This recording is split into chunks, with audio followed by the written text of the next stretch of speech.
Lalu kenapa sampai sekarang 7 dekade lebih itu tidak terjadi perubahan yang signifikan? Justru semakin hari kaum muslimin semakin terpepet.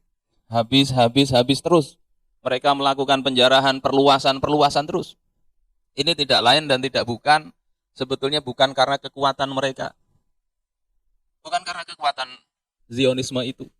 Kita lihat bagaimana mereka menghadapi Hamas saja juga. Apa yang digembar-gemborkan sebagai pertahanan yang tidak tertembus, ternyata tidak perlu senjata yang canggih, mereka bisa tertembus. Bukan karena kekuatan mereka, tetapi adalah karena kelemahan kaum muslimin. Allah Subhanahu wa taala di dalam Al-Qur'an surah Al-Anfal mengatakan, "Walladzina kafaru ba'duhum awliya'u ba'd."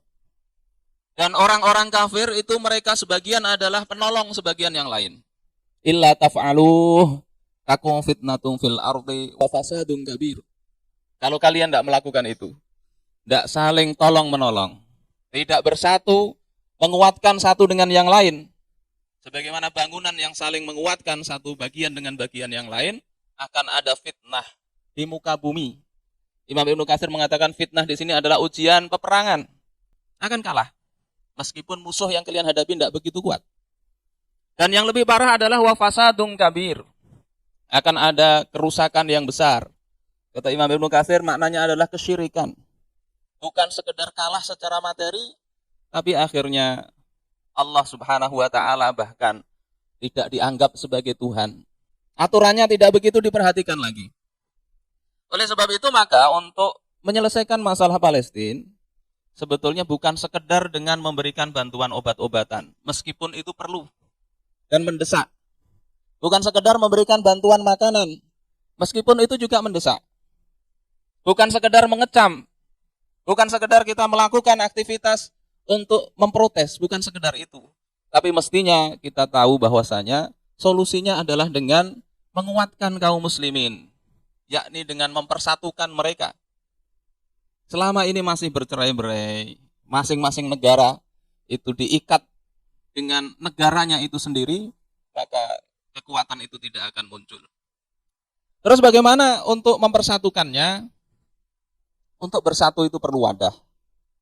Kita punya beras, mau menyatukan, perlu wadah, perlu karung, perlu ember dan sebagainya.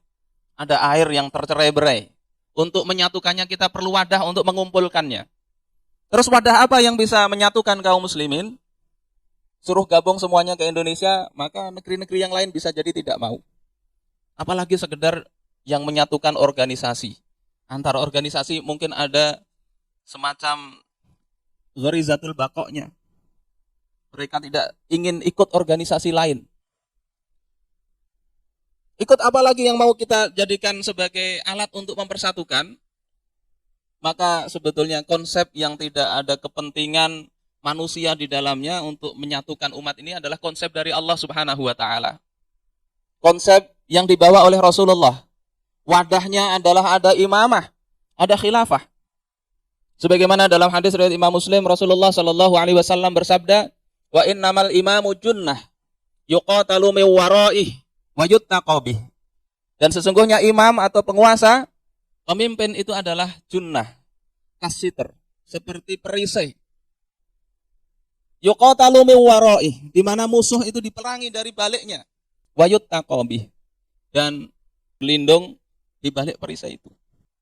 Lalu bagaimana ketika perisai ini, alat untuk menangkal musuh ini kemudian dirajang, dipotong tipis-tipis, dibelah ke sana kemari. Maka wajar ketika seperti itu, perisai itu tidak bisa menangkis serangan yang kecil sekalipun. Oleh karena itu di samping adanya imam ini menjadi solusi untuk berlindung kaum muslimin dari baliknya, maka ada juga hadis yang menjelaskan bahwasanya perisai ini mestinya satu.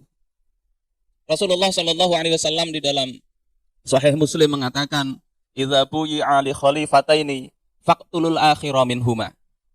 Jika diangkat dua orang khalifah, maka hendaklah dibunuh salah satu, yakni al-akhir di dalam Mirqatul Mafatih, kha-nya di kasrah, yakni yang terakhir yang diselesaikan.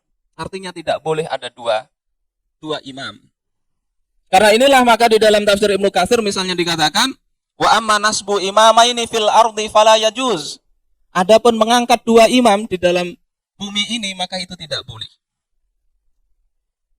Para alim ulama, para hadirin sekalian yang dimuliakan Allah Subhanahu wa taala, ini satu-satunya sebetulnya cara walaupun mungkin sulit, tetapi ini yang bisa menyelesaikan. Tidak akan mau bersatu ketika wadahnya tidak ada.